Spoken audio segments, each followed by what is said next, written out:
Vamos lá, livro de Jonas, no capítulo 1, versículo também 1.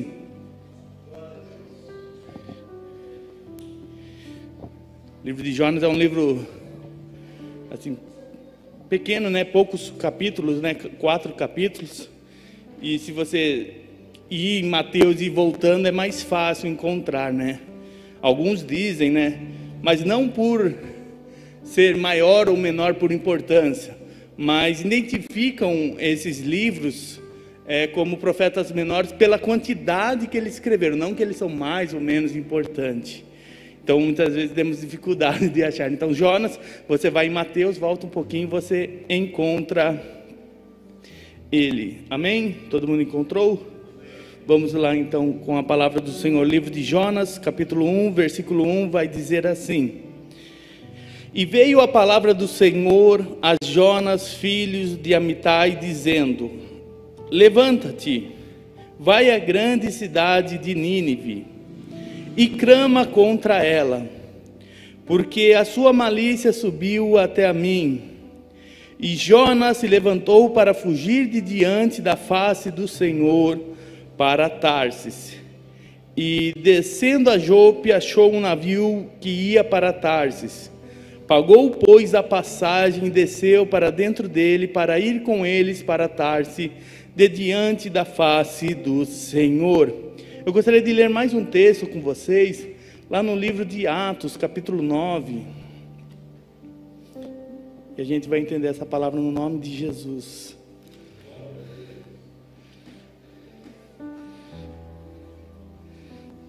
Atos 9, versículo 36. Também uma história bem conhecida. Atos 9, versículo 36, e diz assim: E havia em Jope, a mesma Jope de Jonas, que ele desceu.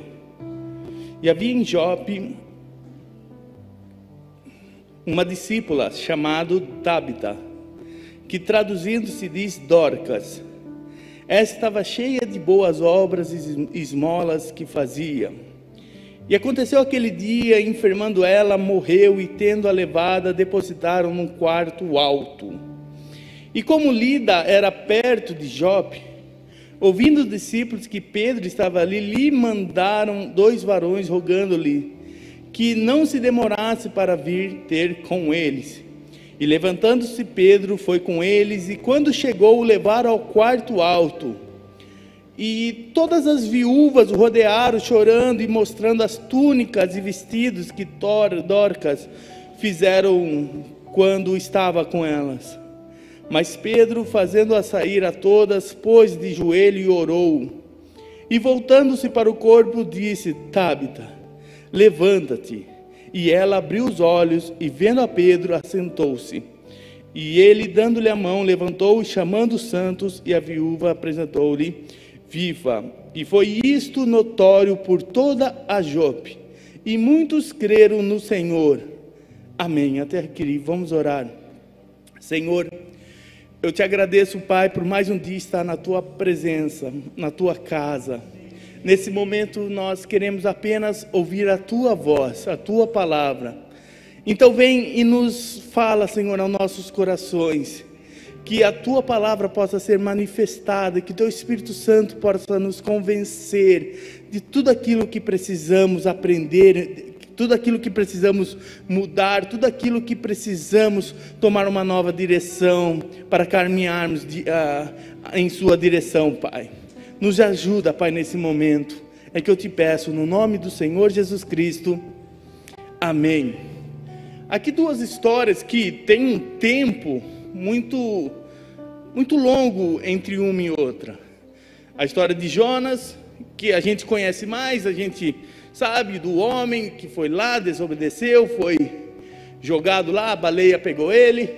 E aqui vem falar de uma história de uma mulher que talvez a gente não conheça tanto, talvez não seja tão falado, mas também tem uma alta importância, onde ela fazia muitas boas obras, ela cuidava de muitas pessoas, cuidava das viúvas. Tanto é que quando ela morre, a tristeza que causa naquele lugar é algo muito grande, porque todo mundo olhava e falava assim, ela cuidava de todo mundo, ela só fazia o bem, ela, sabe, ninguém conseguia entender por que ela faleceu, por que ela ficou doente e faleceu.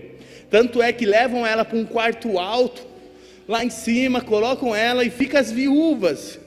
E a gente tem que entender por que viúvas, porque elas não tinham um sustento, um trabalho. Elas estavam ali, sempre precisando de ajuda, alguém para sustentar. E quem ajudava essas viúvas era essa Dorcas. Então elas, quando Pedro chega lá, você vê que a Bíblia fala que elas apresentam ali as túnicas, as roupas, falando, olha, toda a nossa esperança acabou morrendo. E Pedro vai lá obedecendo a palavra do Senhor, obedecendo o chamado dele, e essa vida volta, né? Deus ressuscita aquela mulher. Mas o que tem a ver uma história com a outra? É o que eu quero falar hoje, é sobre a obediência. Se eu perguntasse para você, qual é a coisa mais importante da Bíblia, o que viria na sua mente? Pode vir um monte de coisa, mas Jesus ele falou, olha, eu vou resumir toda a lei, todos os mandamentos em duas, bem simples para vocês entenderem. Se você fizer isso, você já está fazendo tudo, que é amarás o Senhor teu Deus de toda a sua força, de todo o seu entendimento, sabe? Ele está falando, ame a Deus com tudo que você é. Aí ele vem depois, e amarás teus próximos como a ti mesmo. Jesus resumiu tudo nessas duas leis. Mas vamos pegar a primeira, amar a Deus, sabe, com toda a sua força, com todo o seu conhecimento, sabe, com toda a sua vida. Ele fala, ame a Deus com tudo que você é, e com tudo que você faz. Parece um desafio, porque se a gente olhar isso e falar, mas como que eu posso amar a Deus indo trabalhar? Como eu posso amar a Deus assistindo uma televisão, assistindo uma série? Sei lá, porque a gente tem isso de separar, vocês não têm? Eu não sei. De falar, agora estou me envolvendo com as coisas de Deus. Aí de repente eu paro, porque acabou o culto. Agora estou envolvido com as minhas coisas. Aí eu paro, agora estou envolvido com o meu trabalho. Aí eu paro, agora vou me envolver com a minha família. Então eu muitas vezes eu quero separar a minha vida. Agora é um pouco de Deus, agora um pouco é da minha vida, agora um pouco do meu trabalho, agora um pouco dos meus estudos. Mas quando Jesus ele fala, ame a Deus com tudo que você é você pegar todas essas separações e falar, seja no meu estudo, seja no meu trabalho, seja na minha família, em tudo que eu vou fazer, eu vou amar a Deus, a minha vida vai ser dedicada a amar a Deus. E esse é um grande desafio, porque todo mundo quer viver assim, mas como eu faço para viver dessa maneira?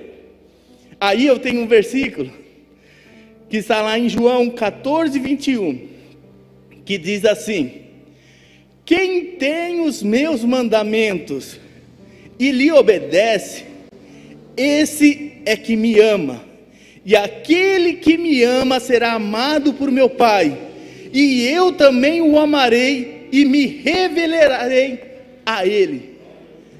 Aí está o segredo. Agora eu consigo entender como que na igreja, assistindo uma série, trabalhando, estudando, na minha casa, no meu descanso, dormindo, eu posso amar a Deus, que é obedecendo a palavra dele. Então todos os momentos da minha vida, todos os lugares que eu ir, tudo aquilo que eu fizer, eu posso estar amando a Deus. Porque eu sei que muitas vezes nós podemos pensar em formas de amar a Deus, mas ele está falando, ele dá uma dica, ele fala assim, aquele que me ama não é aquele que me fala que me ama, aquele que me ama é aquele que tem os meus mandamentos e lhe obedece. A gente tem esses mandamentos, e a gente sabe, e ainda a gente tem o Espírito Santo, que quando a gente sai da pista, quando a gente dá aquela escorregada na hora, sabe quando dói o coração? Já teve essa experiência? de na hora que você fala uma palavra, aquilo dói no seu coração? Aí muitas vezes a gente acha que é o peso da consciência. Não, é o Espírito Santo falando, não, aí você está indo para um caminho errado. Quando você age de uma maneira e aquilo parece uma flechada no coração, parece que o coração até sangra, parece que é cortado o coração, e você fala, nossa, que peso na consciência. Não, eu aprendi, quando vem esse sentimento, na hora eu falo assim, Espírito Santo, meu Senhor, meu Deus, meu Pai, me perdoa por essas ações, eu quero te amar, e eu quero te amar te obedecendo. E ainda a promessa é, aquele que me ama vai ser amado do meu Pai, eu o amarei, e eu vou me revelar a Ele. Aí eu quero buscar a Deus, eu quero ter a revelação do Senhor, a revelação da Tua Palavra, eu quero ser cheio do Espírito Santo, eu quero ver coisas maravilhosas. Então eu vou vou subir em um lugar distante, vou me afastar, e vou orar 48 horas seguidas sem comer nada.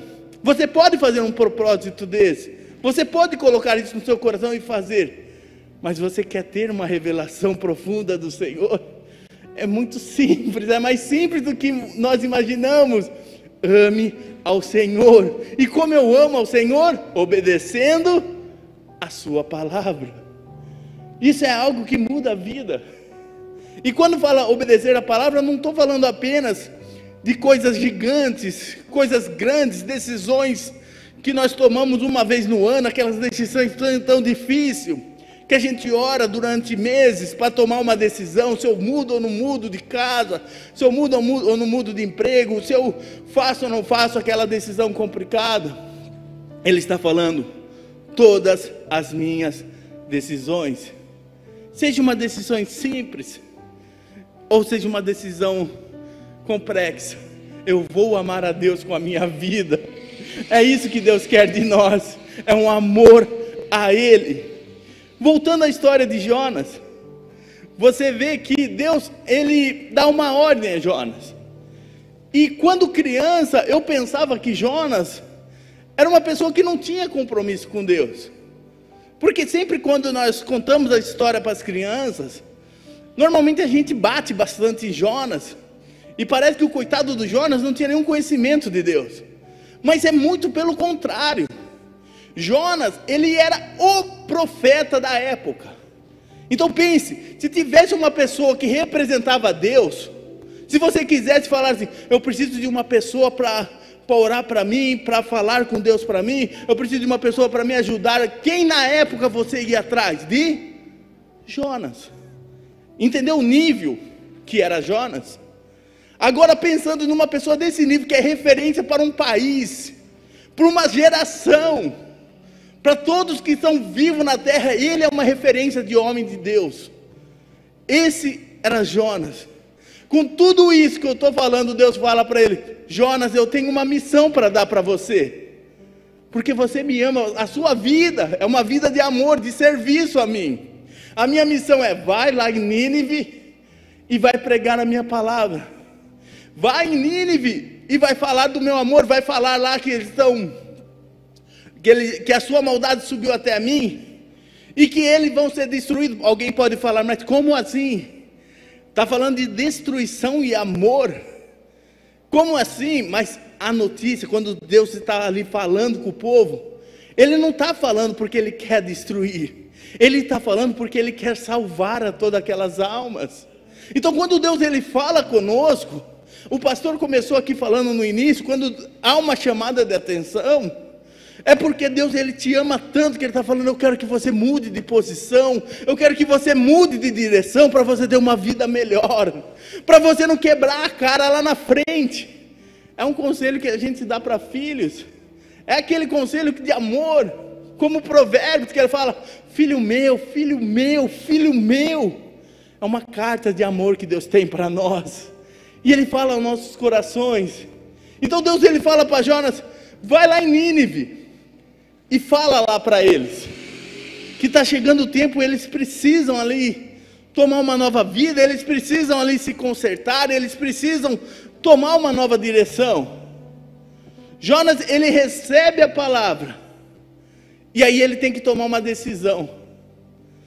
Você hoje recebe palavra, Todo culto você recebe uma palavra. E eu digo mais, toda manhã, se você buscar ao Senhor, você vai receber uma palavra. Toda tarde, se você buscar ao Senhor, você vai receber uma palavra. Deus está pronto para falar conosco.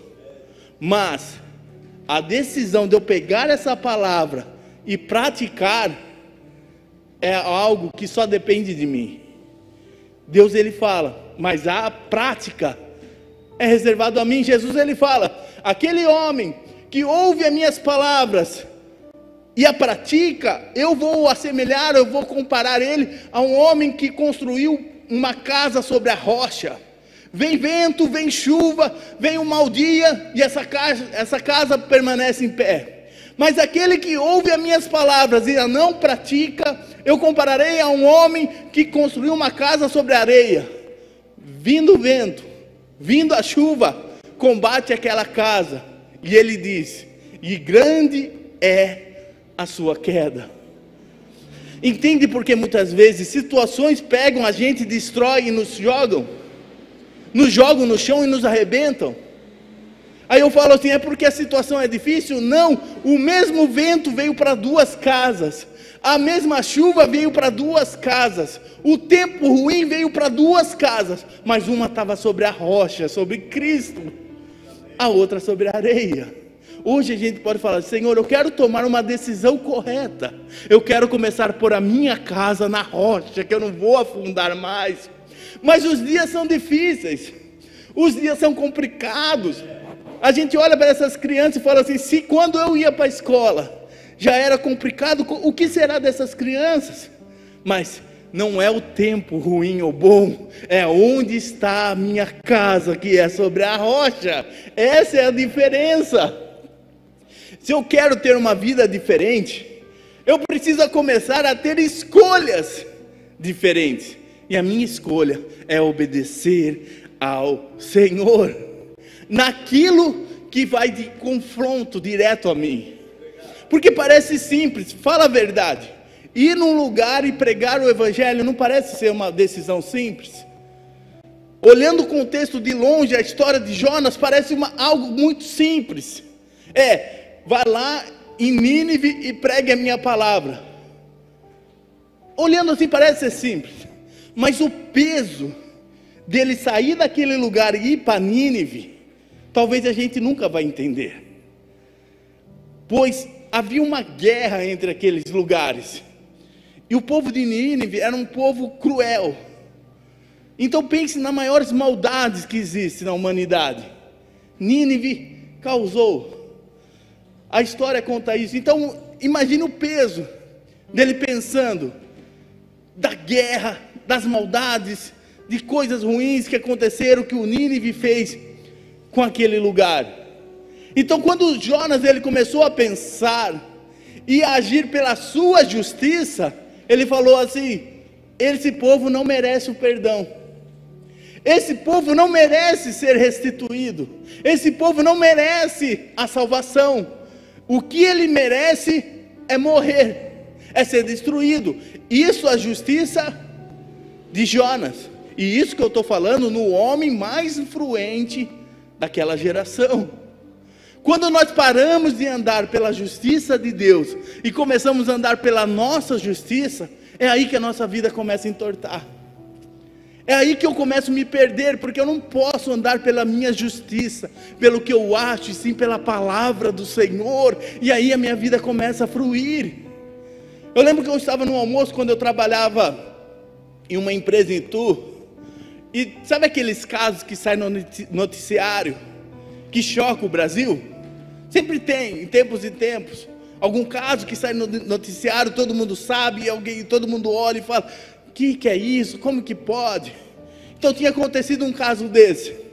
E no almoço, sabe, quem já comeu, quem trabalhou em empresa, e almoça todo mundo, a gente almoça assim, todo apertado, e conversa vem, conversa vai.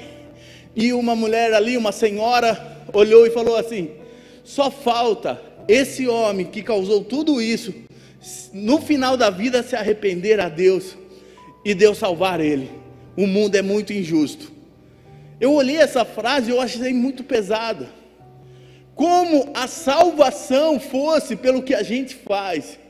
e não pelo que Deus faz por nós. Temos que entender isso, não é pelas nossas ações. Se estamos aqui, se temos uma família, se temos uma casa, se temos saúde, seja o que você tem porque Deus é bom, e não pelo que nós fazemos, é pelo que Deus fez pela nossa vida. Quando paramos de pensar que é pela nossa justiça, e entendemos que é a justiça de Deus em nós, nossa vida começa a parar de ter esse peso.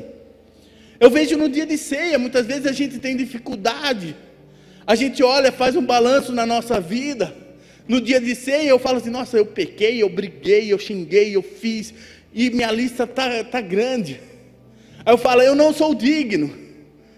Aí na outra semana eu falo, não, agora eu não briguei tanto, agora eu sou digno. Como fosse a minha atitude que me tornasse digno ou indigno. Quem me torna digno é o sangue de Jesus, é isso que eu preciso entender.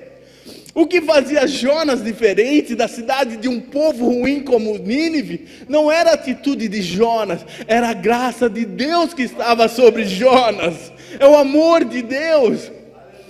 Quando nós começamos a entender isso, fica mais fácil obedecer a palavra do Senhor, porque eu não vou obedecer a Deus porque eu sou bonzinho, eu vou obedecer a Deus porque Ele vai me ajudar, Ele vai me fortalecer, esse amor me ajuda, o Espírito Santo me convence, e eu vou fazer o correto, porque eu amo ao Senhor. Não podemos mais decidir errado, não podemos mais ficar no meio do caminho, temos que decidir amar a Deus em todas as situações. Sabe, muitas vezes, isso de colocar pesos, sabe, como fosse alguma coisa, a gente quer pagar, e o mundo pagaria tudo para ser salvo. O mundo paga para tentar ter paz e não consegue. Tem o Conselho Mundial da ONU para levar paz ao mundo, e tem tantos anos e não consegue levar paz ao mundo. Todo mundo procura a paz e quer pagar a paz, e a gente não entende. Lá no livro de 1 Samuel 15, versículo 22, ele diz assim: porém Samuel disse, tem porventura o Senhor tanto prazer em holocausto e sacrifício, como em que se obedeça a palavra do Senhor? Eis que o obedecer é melhor do que sacrificar, e o atender melhor que a gordura de carneiros. É uma palavra que Saul, o rei que era de Israel no momento, ele quis justificar tudo porque ele fez um sacrifício a Deus. Chega o profeta Samuel e fala assim, você está fazendo sacrifício, mas melhor do que sacrificar é obedecer a Deus. Melhor do que oferecer, porque a gente fala muito, vamos adorar o Senhor, você tem que adorar a Deus, e a adoração é muito importante, faz parte da vida de um cristão, de um servo de Deus, mas melhor do que o sacrifício é a obediência ao Senhor. Isso eu aprendi com meus pais eles adaptavam esse versículo para a gente de uma maneira, melhor obedecer do que apanhar, ele falava para a gente. E é uma realidade, é melhor obedecer do que querer sacrificar.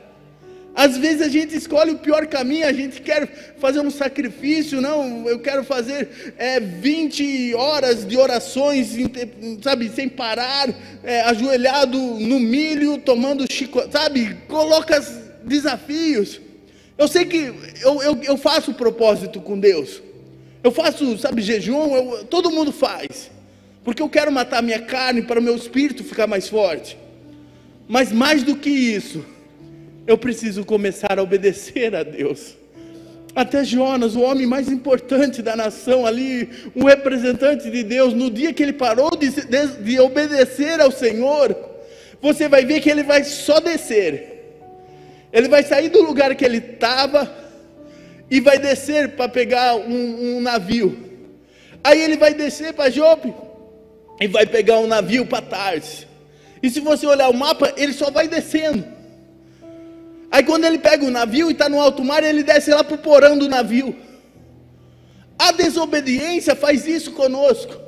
Parece que não dá nada no momento, mas eu vou descendo, descendo. Aí ele está no porão ali, no mais fundo do navio. Parece que não tem mais para onde descer. Para onde que ele vai? Para as profundezas. Ele desce mais ainda. Aí quando ele é jogado no mar, aonde vem o peixe, pega ele e leva ele lá mais profundo. E a nossa vida vai indo assim, uma bola de neve por causa da desobediência. Mas também, quando Jonas ora ao Senhor, ele fala com Deus, ele sai da baleia, vai lá para a superfície, sai da superfície e vai para a praia, da praia ele vai para Nínive pregar e fazer o propósito do Senhor. Da mesma maneira que a gente caiu e foi indo até o profundo, quando eu me arrependo, Deus vai me pegando e me colocando também no alto com eles. Então você vê que não é Jonas, não era ele que era o super profeta, o super homem, era a obediência ao Senhor. Era o Senhor que fazia na vida de Jonas. Quando ele parou de obedecer ao Senhor, ele foi caindo e foi indo nas profundezas. Eu não sei como você se vê hoje. Talvez você esteja lá no alto, sabe, vivendo os melhores dias da sua vida, sabe, o melhor ano da sua vida. E tomara que seja mesmo o melhor ano da sua vida. Mas talvez você esteja como Jonas, indo só pancada atrás de pancada, para baixo, pior a pior. Mas não importa o momento que eu estou. Isso é maravilhoso, o amor de Deus por nós. Porque não tinha mais para onde Jonas cair, para onde Jonas ir para baixo, não tinha mais para onde. Na barriga do peixe, né, na baleia, lá na profundeza. Se você ler a oração de Jonas, ele fala: da profundeza do inferno eu te clamo, Deus. Ele fala, mas na profundeza do inferno, como Jonas se identifica, ele fala: eu te clamo, porque ele conhecia quem era Deus. Ele sabia quem era Deus, que podia tirar ele da profundeza e levar para um lugar que ele nunca devia ter saído. Hoje, Deus ele não quer dar uma palavra para a gente se sentir mal. Obedeça, obedeça, obedeça, não. Ele está falando: eu quero te tirar de uma profundeza, da profundeza de erros, de falhas, que Deus conhece a gente, e a gente se conhece. Muitas vezes a gente passa uma imagem para outras pessoas, diferente daquilo que somos realmente. Todo mundo faz isso às vezes, passar uma imagem diferente do que é. Mas independente do que for, Deus ele conhece quem realmente é você, o que realmente está no seu coração, quem você é verdadeiramente. E se a gente verdadeiramente falar: Senhor, das profundezas aqui que eu estou, Senhor, eu me arrependo a Ti, Senhor amado, eu quero me arrepender, eu quero, Senhor amado, me levantar, eu quero, Senhor, voltar ao meu propósito lá do início, voltar ao propósito de estar contigo. O Senhor vai nos ter misericórdia.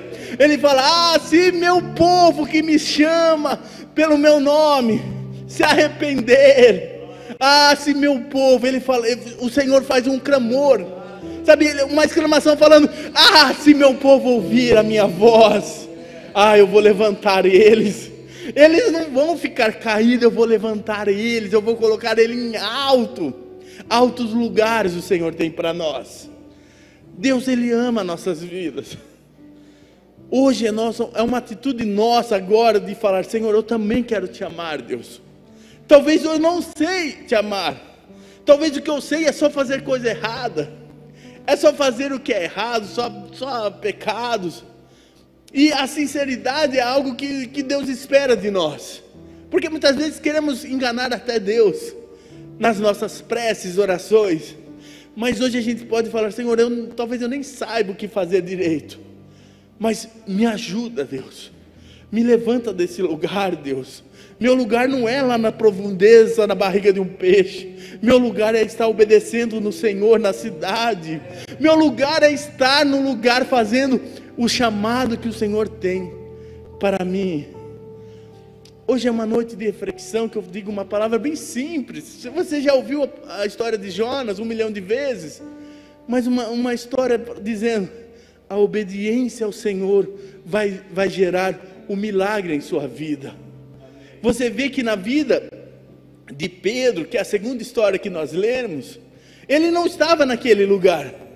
Ele não estava naquele lugar. E havia um desastre naquele lugar. Uma pessoa também desce naquele lugar. Mas quando você começa a agir pela palavra de Deus, o mesmo lugar que foi um destino de morte, de derrota para Jonas, agora vai ser um destino, por estar na palavra do Senhor, um destino de bênção, de ressuscitação, de milagre, de vida na vida de Pedro. Ele vai trazer vida àquele lugar. Então nós vemos que não era o lugar Jope que era ruim, que levava Jonas para a morte, para cair, para ser jogado no mar. Não! Era a obediência à palavra do Senhor. Então não pense que a sua vida vai mudar se a gente mudar de lugar, se a gente mudar de igreja, se a gente mudar de cidade, se eu ir para outro país, que o país lá é melhor ou pior, se eu mudar de casa, se eu mudar... Não. Jope era a mesma cidade. Foi o destino de morte para um, mas um se arrependeu e Deus restaurou. E também Jope foi o destino de milagre na vida de Pedro. Então eu digo para você, a sua casa pode ser um destino de bênção para todo mundo que está lá. A sua vida, o trabalho mesmo que você vai lá há 20 anos, esse lugar com a obediência do Senhor pode ser bênção para aqueles que estão lá. Sabe, pessoas que você fala o dia inteiro, fala vários dias, há anos com ela, essas pessoas podem ser mudadas pela obediência na palavra do Senhor. Não é o lugar, não é a localização, não é a circunstância, é a obediência à palavra do Senhor. É isso que precisamos. Melhor do que sacrificar é obedecer à palavra do Senhor. Que Deus abençoe a igreja no nome do Senhor Jesus Cristo.